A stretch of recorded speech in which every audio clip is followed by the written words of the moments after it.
David Birch, Mayor of Scottsville. Gotcha, Mayor. Thank you. All right. Well, thank you all for joining us today. We have a short presentation from you, and then we have a little bit of business to do as well. So we'll go ahead and kick things off. We do have Nick with the state with us today to give us an overview of hazard mitigation efforts. So Nick, I'll go ahead and kick it to you, and you can share your screen if you have slides or anything. Okay, thank you. So I will attempt to share the screen. Wait, quit playing. Here we go. Share. All right, can you all see? Can you hear? Is everything all good? Yeah, good. All right. So what I'm going to do is I'm going to go just briefly talk about the hazard mitigation planning process and your all's role in it, how to best effectively implement the planning process. The way I'm going to do it is I'm going to go through essentially the plan review tool. So the hazard mitigation plan is approved via what FEMA calls a plan review tool. And I'm going to use that to talk about how the planning process will benefit future projects, future mitigation action identification, et cetera, and talk about some integration of planning initiative stuff. So just starting right off from there, as an anchor or to get the bearings, just always keep in mind that the fundamental purpose of the hazard mitigation plan is, at its core, is eligibility for FEMA's hazard mitigation assistance programs, the HMA programs. And those are the Hazard Mitigation Grant Program, which is the program that is released after a presidential disaster declaration. The Building Resilient Infrastructure and Communities Program, BRIC, that was all the noise last year and will continue to be this year.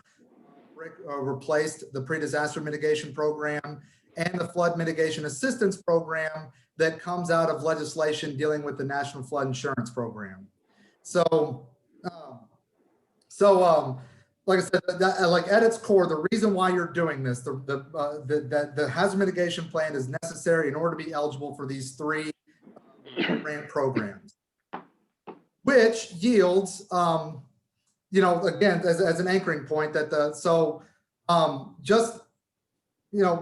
always keep in mind that again, a fundamental purpose is that every part of the hazard mitigation plan is supposed to lead to an argument for the mitigation actions that you identify for your county or for your city and that are prioritized for funding primarily by FEMA and HMA.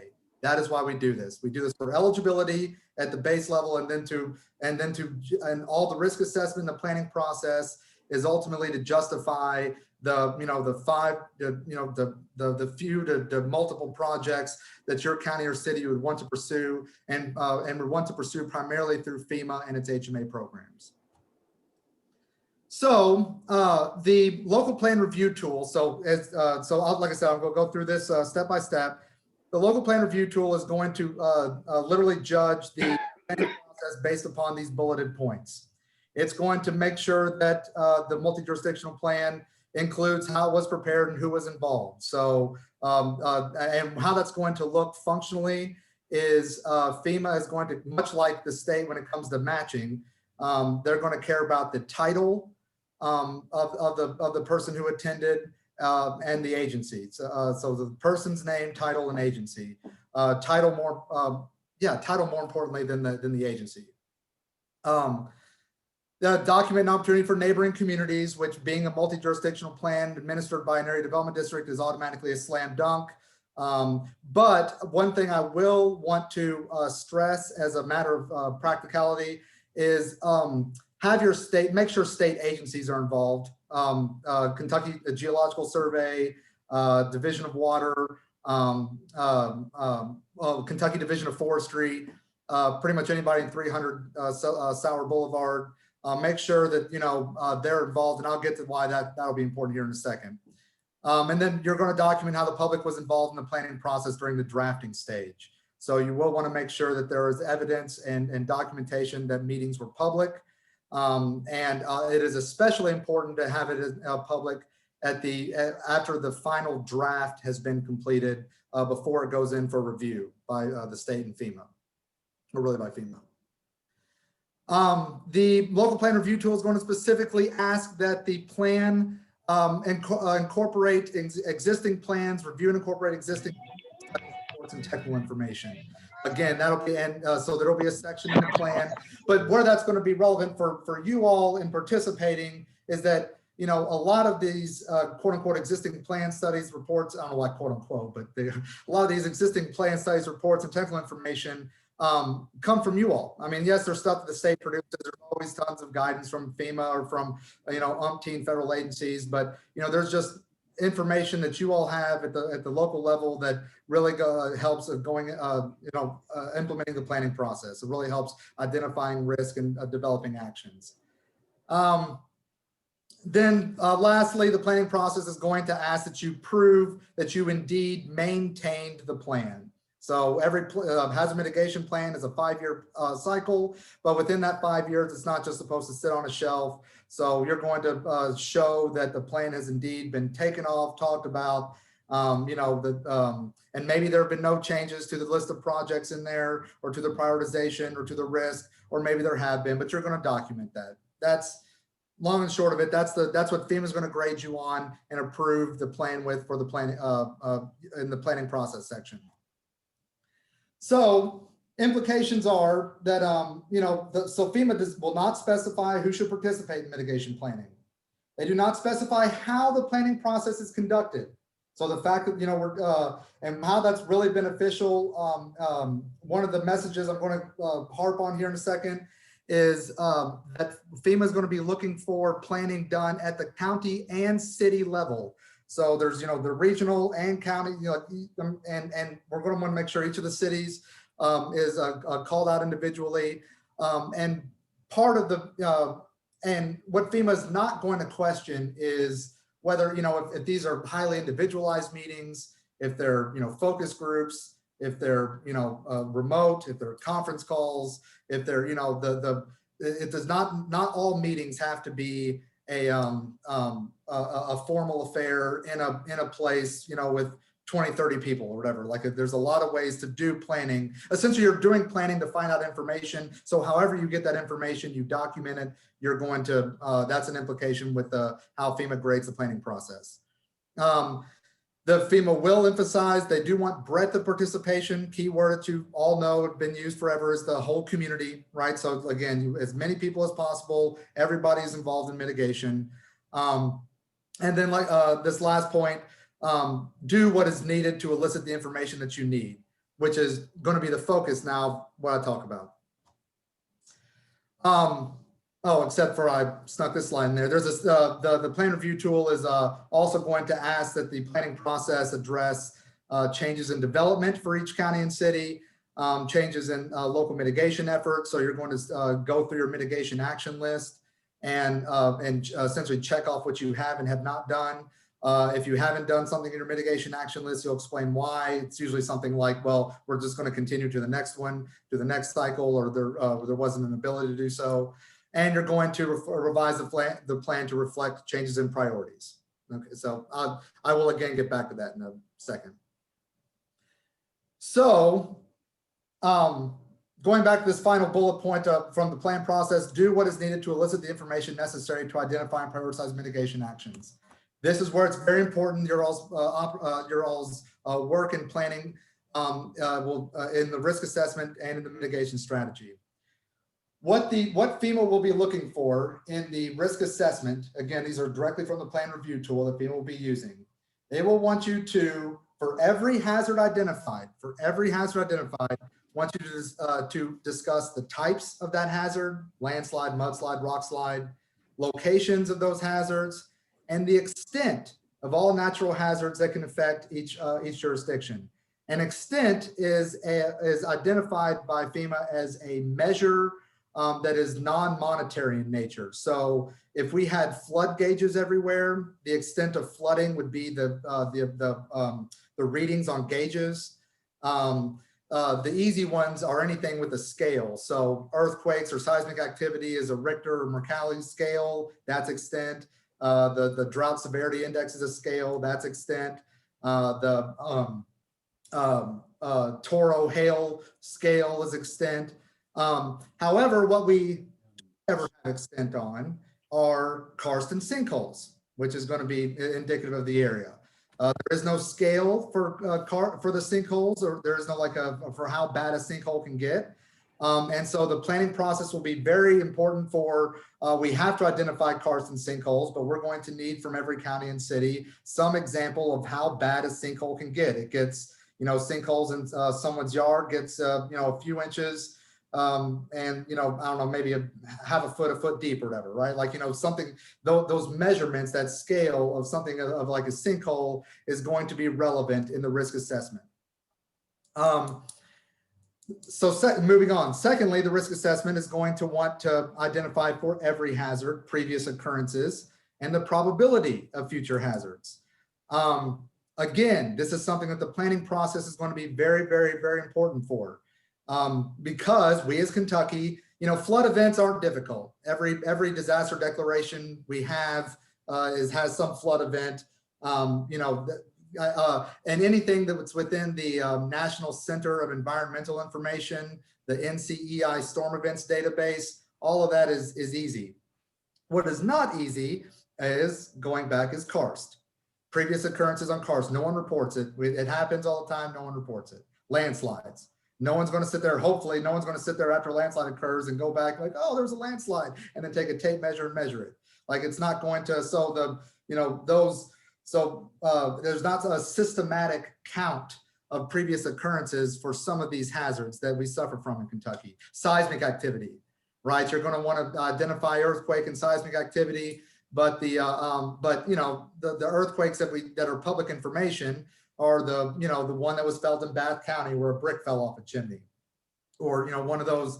Although admittedly, going back to karst, you all do have a cheat code with the karst with the Corvette Museum. You can always refer to the Corvette Museum as extent of karst and previous occurrences.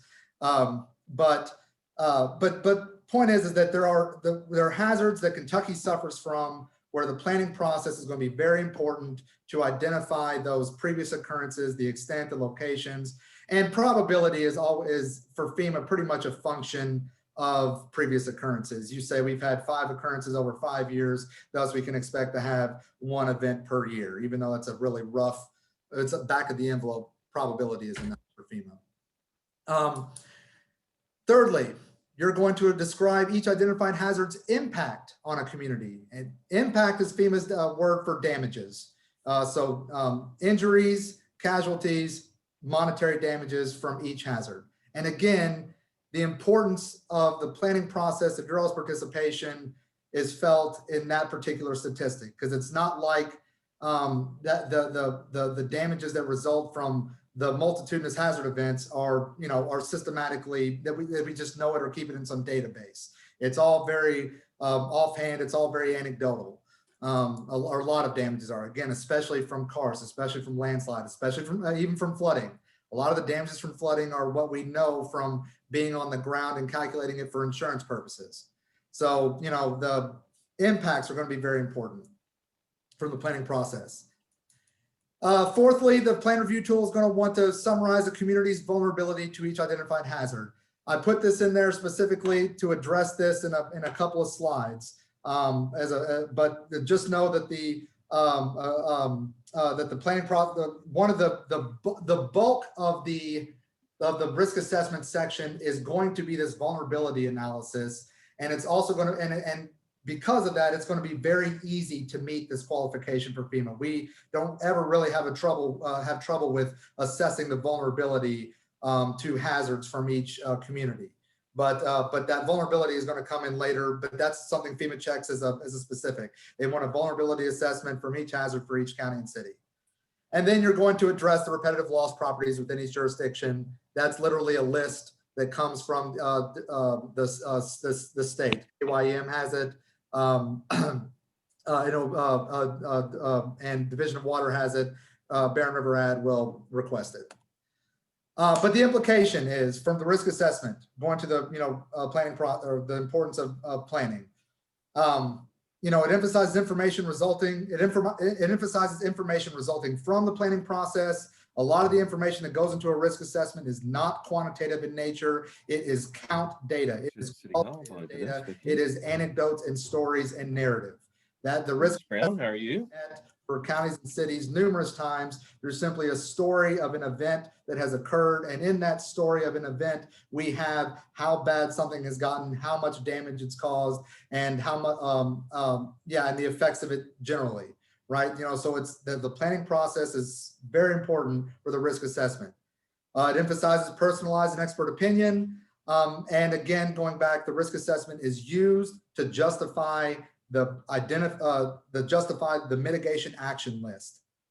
And as an example of that, one of the things that FEMA will be looking for specifically is problem statements, right? If you you want safe rooms throughout the county, then tying the safe room to a problem specifically in the risk assessment is a slam dunk. It's a way to address a couple of killing two birds with one stone. So, the risk assessment always keeps. So in other words, and the converse of that is that you can have too much in your risk assessment as well. You can go out there and add in all of this stuff, or whatever, but you add in more stuff, and if it doesn't speak to the message that is Warren County wants X, Y, and Z projects, then it's not needed. It's the risk assessment is used to justify the mitigation strategy. Use it as such. So a particular focus with the risk assessment is that is what I've just mentioned before.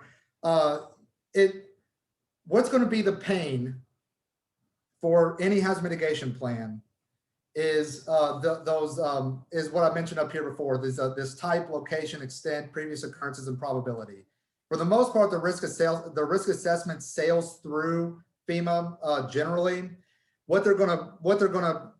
Except for they're going to come back all the time with, well, this city, not the county will be fine, but this city, we do not have extent of how bad flooding can get for this city. We don't have previous occurrences for flooding in the city. We want to know why you're talking about karst at the county or regional level and not for the city. By definition, what FEMA is looking for, and this is a little bit different than what happened in the past. They've gotten real adamant about this, that the risk assessment is supposed to address each county and each city as an independent entity, because each county and each city is adopting the plan. So, like I said, that's where some of the art of the plan writing comes in.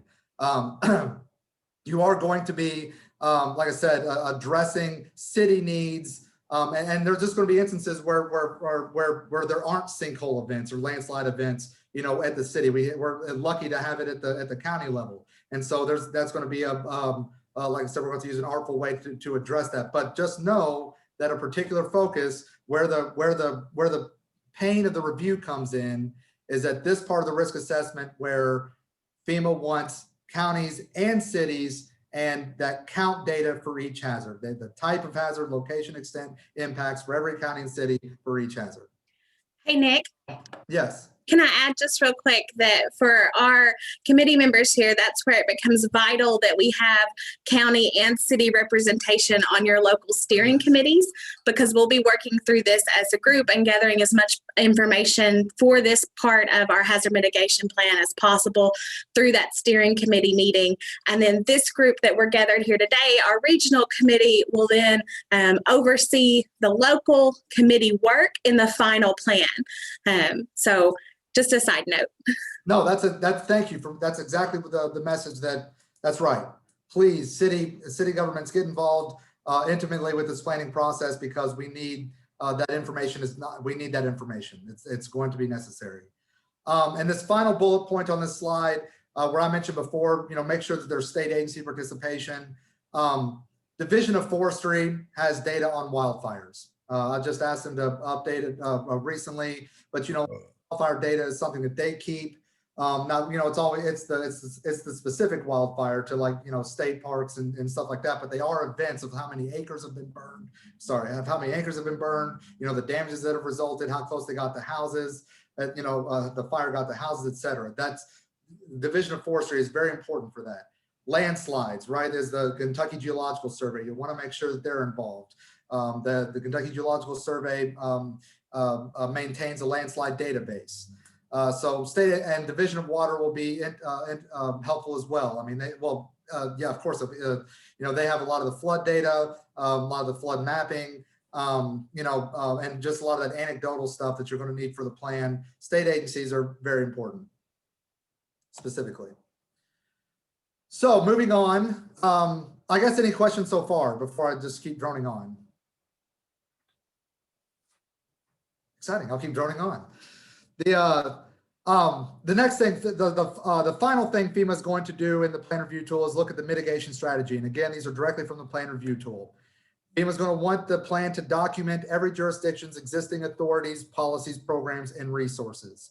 Its ability to expand on and improve these existing policies and programs. This is going to be, again, the planning process. If your particular county or city is implementing something unique, call it out. Like Western Kentucky University, I know is doing a couple of education programs and stuff that are going to be relevant. Those are programs that might want to be called out. But that's again not a huge issue. We'll be able to address that, no problem. Address each jurisdiction's participation in the NFIP. That's literally the NFIP community status book. And then you'll include goals to reduce and avoid long-term vulnerabilities. Addressing your goals as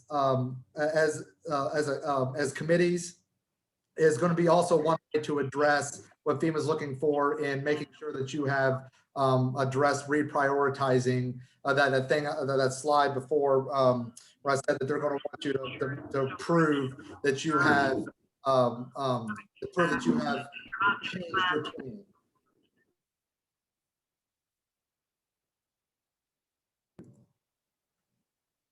Wait, how much was muted? Did I just maybe the last 30 seconds. Okay, well, good. That was all blubber anyway, so that's fine. Good. Okay, let me move on to the mitigation strategy is going to want you to identify and analyze a comprehensive range of specific actions. The key here for FEMA that I want to, and this again goes to the importance of what Emily was saying with city participation. FEMA wants a project list from every county. They want a project list from every city. And at the city level, we definitely want projects that are capital projects. So it's fine to put in the education initiatives and building code enforcement and stuff like that. But one or two projects that are boots on the ground, concrete, bricks and mortar, we want those. And like I said, but the main crux is going to be that that a county, the mitigation action list will be identified by county and by city at this time. So cities will want actions, counties will want actions. And then you'll just develop an action plan. And I'm going to use this to move into, but the action plan, the primary part of the primary difficulty in the action plan, and again, going to your all's role in the planning process, is that prioritization. You're going to want to be able to identify why you prioritize your projects 1, 2, 3, 4, 5 in order that you'll be pursuing them by some objective means that include benefit cost analysis. And that's again a narrative statement for the most part. You don't have to do anything like arduous, but you do have to define sort of a system by which you're prioritizing your projects. And it could be cost benefit is the main factor. You have to include a cost benefit as one of the reasons, as one of the prioritization things, but that can be pretty much the only one. And that's especially relevant for cities. And then you're going to describe a process by which local governments will integrate the requirements of the mitigation plan into other planning mechanisms. So my advice was something like this is, you have your SEDS plans, any project that is called out in one of your local plans or regional plans, go ahead and call that same project out in the mitigation plan. And the SEDS plan is an economic development plan. Pretty much that narrative in the economic development plan is a de facto vulnerability statement that you can throw in where you need to. And by using that statement about vulnerability from the SEDS plan, you have literally made a connection to another plan. And thus integrated other planning mechanisms satisfy the requirement.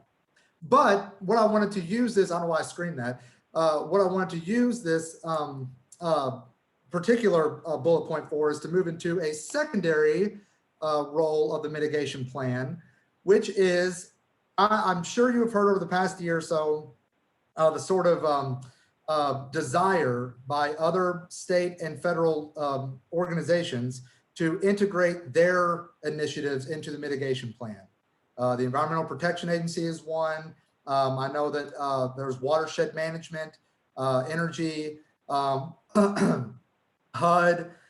They've all expressed recently this desire to use the hazard mitigation plan to address their initiatives as well.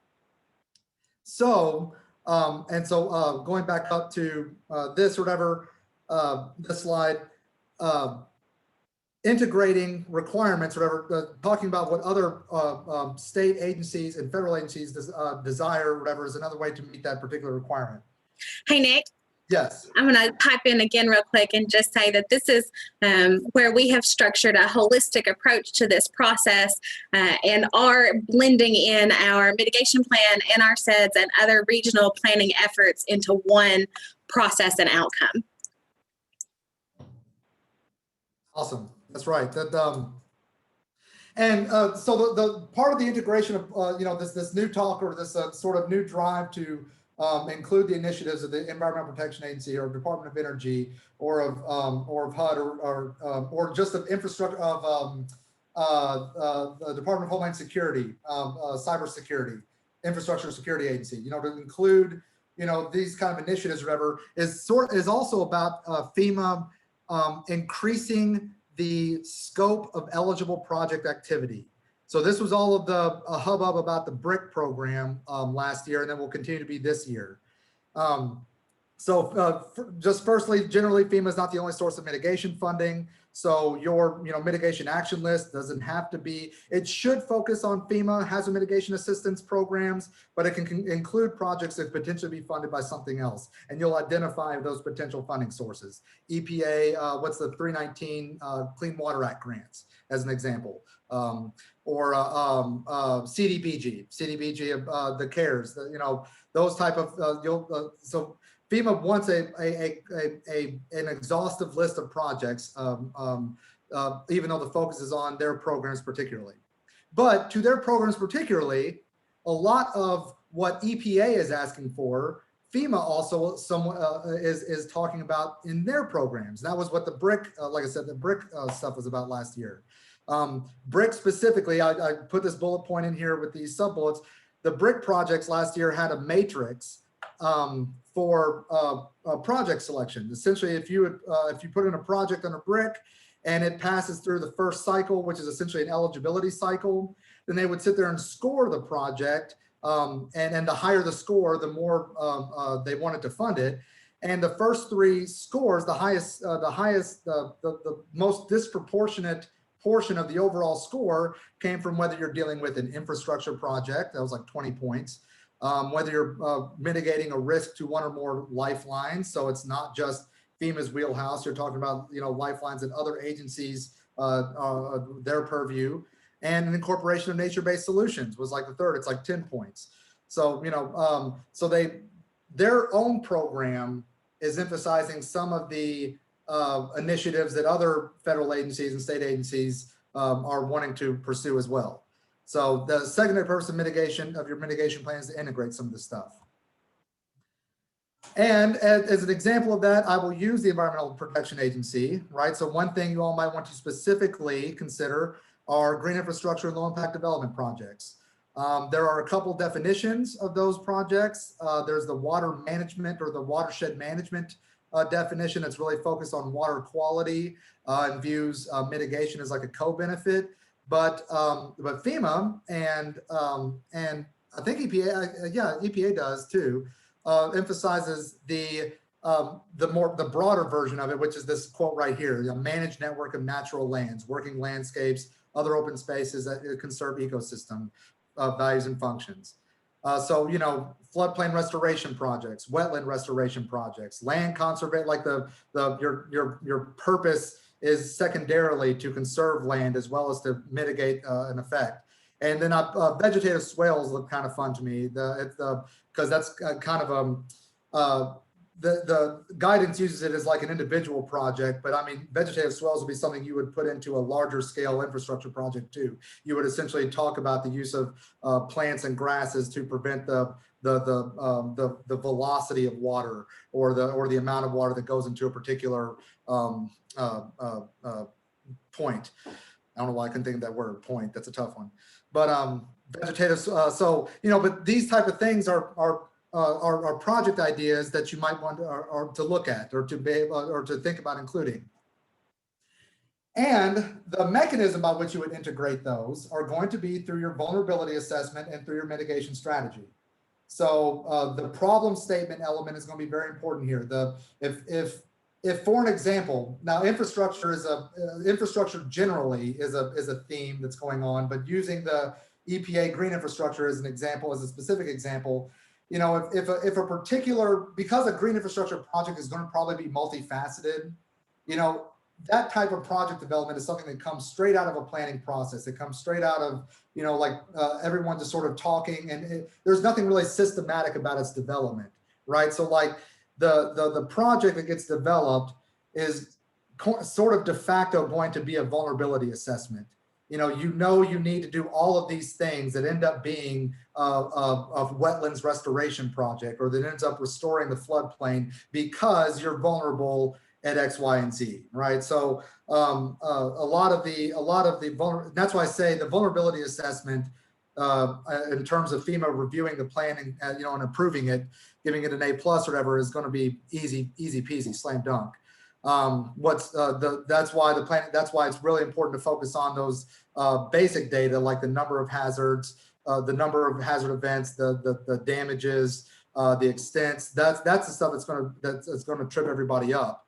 And then you can integrate through the mitigation strategy. Obviously, if you're interested in pursuing in the next 5-10 years something like a green infrastructure project or just an infrastructure project generally, you're going to want to identify that in your mitigation strategy, and that identification of that project type might actually influence your action plan, that item before, and how you prioritize projects, because your system for prioritization might be, you know, literally dependent upon being able to pursue a larger scale brick type infrastructure project.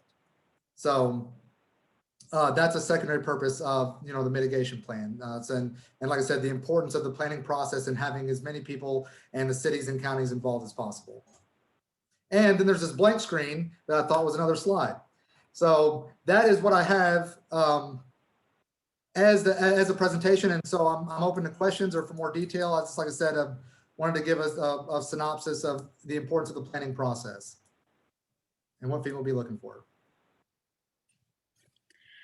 Hi, Nick. I do have just one question. Once we have the plan completed and it's been adopted, is there a pathway for us to be able to do amendments between the 5-year rewrites so that, say, a project becomes key that wasn't key when we finalized the plan for some reason, that we could do an amendment and add that project in? Yes, that is so one of the again, going back to the planning process section, FEMA is going to ask that you prove that you have maintained the plan. One of the easiest ways to prove that you've maintained the plan is to amend it. By all means, amend it. In year 3, like I said, and that was kind of, you know, what was going on with the brick stuff last year, you know, potentially this year and stuff. Technically, you know, yes, exactly the scenario you described. If someone comes up with an overall project that is just doesn't quite fit with the mitigation action as it's written, yes, amend the plan. Absolutely amend it. The amendment is it's a pretty painless process. FEMA does not strictly approve the amendment. They treat it as like I receive it. I essentially send it to FEMA with a cover letter, and they essentially acknowledge it as an addition to the plan to be what they're going to use it for specifically is they're going to refer to the amendment when you update the plan, at the next 5-year cycle. So if all of a sudden you've forgotten this amendment existed, and in the next 5-year cycle, you're trying to update the plan and forget that amendment existed, then they're going to call that out. But otherwise, it's just that. So it's a pretty seamless process to get an amendment. To do an amendment. Perfect. Thank you so much.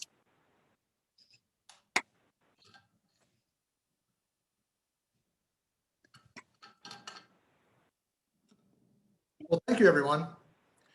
Thank you, Nick, and thank you for the presentation. So I'll go on just a little bit. In addition to what Nick has just gone over in hazard mitigation planning, as you know, this committee is recently reconvened.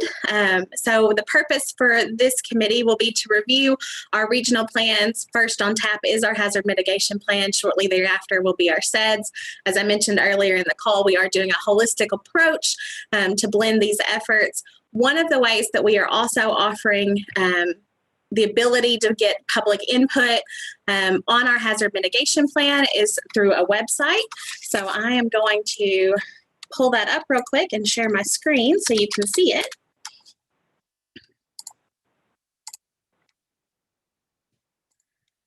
So this is the hazards.bradd.org website.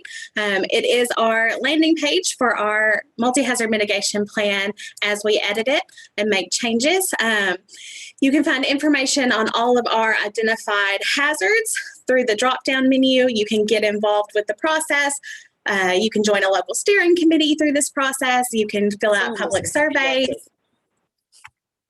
And then one of the really things that we're proud of and happy with are the information in the feedback map. So if you scroll down and you click access the feedback map, it's going to take you to a landing page to give you a little bit of information about this, to give you some instructions on how to utilize the feedback map. But you can also click to access the map, and it's going to take you into a GIS application where you can log problem areas within your communities so that we can start gathering those for our planning efforts. This is open. Anybody can log an issue. So for example, if you're going in and you're saying, hey, there's been flooding on this road, so we already have some that are logged. You can like that to kind of upvote it. You can add a comment to it. If you want to add a new issue, you're going to hit submit a report down here. It's going to ask you what kind of issue is it. So you're going to select, you might say that it is a sewer overflow. And then you're going to add your comment, whatever that might be, extra information about what the issue is. And then you're either going to type in an address or you can click on the map to put the location down for that problem area. And then you can hit report it and it'll log on to the map. So this is just one way that we're gathering extra input for any kind of problem areas or concerns or even project ideas. So once we have all of this information, our local steering committees will vet this information before we pull it into the final version of the plan. So there will be a level of review there, but it is a way for the public to provide that extra input. Any questions on the website or the planning app, or mapping app? All right, well, the other thing that we have to talk about today is, as I mentioned, we've just reconvened this committee, so we're still fairly new, but we need to elect some officers for the committee. Now, typically in BRADD committees, our officers come from, well, our chair comes from our executive council and our officers come from our board. So we need a chair and a vice chair for the committee, and I would take nominations. I would like to nominate Tim Fleener for chair. I will second that. For chair or vice chair? Was this Vice chair. vice chair? Okay. Vice. Yes, that's all right. We're promoting you. I see that, Will, real quick. Sorry about that. It's okay. All right, we have a nomination for a vice chair and a second. Do we have a nomination for a chair? I nominate Mayor Hatcher for chair. All right. I'll second that one. Awesome. So we have nominations and seconds on both of our nominations. So any opposed? Would you like to vote on it? We don't have bylaws or anything yet. We're in the process of drafting some bylaws for the committee. So I'll just say, if you're in favor, say aye. Aye. Any opposed? All right. Thank you guys for your patience with us as we work through this. We do have a chair and a vice chair now, and they will take over starting in our June committee meeting. Our committee meeting for this group will be June the 2nd. And just before we go, we do have one other announcement, and that has to do with Economic Development Week. So Casey. Hello. So National Economic Development Week is going to be from May 9th through the 15th. Economic Development Week is your community's opportunity to increase awareness of local economic development initiatives and highlight the importance of economic development in your community. So our team's going to be sending out more information in the coming weeks about Economic Development Week and how your community can celebrate throughout the week. Awesome. Thank you. Do we have any other questions before we go? Emily, I just want to thank the membership for being here today. Emily mentioned we don't have formal bylaws for this group yet. In the past, this group was satisfied through what was known as the Barren River Development Council. Some of you that have been around for a while will remember the Development Council. When it dissolved, we started this planning process. We realized that we needed this committee really to help fill a state statutory obligation as well. So we're going to get that fine-tuned in some bylaws and make it a bit more formal process. But this was the perfect time for us to do this when we're trying to do our resiliency efforts, our hazardous mitigation efforts.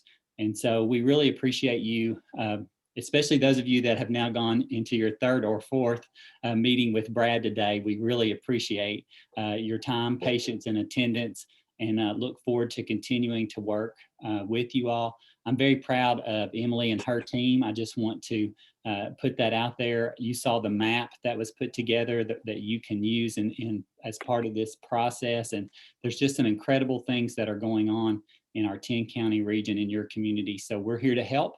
Call us, email us, text us anytime. And it is good to see so many of you with us today. Hey, I have one question. How often does this committee meet under normal circumstances? Yes. So our regional committee meets quarterly. So it's typically the first Wednesday of the last month of the quarter. And then our steering committees, which are county level committees, we are running monthly, particularly through this process to make sure that we get all of the information that's required and we have a way to congeal all of that information into a holistic plan and approach. We're doing those monthly. But this regional committee is quarterly. And Mayor, I'll just add your the kickoff for the Warren County meeting, which you would be invited to, is on Monday. Is that correct, Emily? Monday the 8th at 10 a.m. And also, if any of you are not receiving some BRADD information, be sure to reach out to us and we'll make sure that we get you on the appropriate email listservs and things like that. But we do look forward to working with all of you. And I'll also mention just real quick, we will be getting a hold of a couple of you to go ahead and designate a couple of our judges to go ahead and designate those voting members that we're missing. So particularly in Monroe, Barren, and Hart County, we're missing some voting members from y'all. So we'll get back in touch with you to make sure we have those voting members noted before our June meeting. And then looking ahead at next week, so steering committees that are going to be meeting next week include Warren County on Monday at 10 a.m., Metcalfe County on Tuesday at 2 p.m., Logan County on Wednesday at 8:30 a.m., Allen County on Thursday at 10 a.m. So if you have not yet joined your local steering committee, please do so. We want your input. You can call us and we'll get you connected with the group and the listserv and the Google Classroom and work it all in. Any other questions? All right. Well, thank you again for your time, and we will see y'all at your steering committee meetings and at the next regional meeting in June. All right. Thank you. Thank you. Thanks, guys. Emily. Very much. Thank you. Thank you, Judge.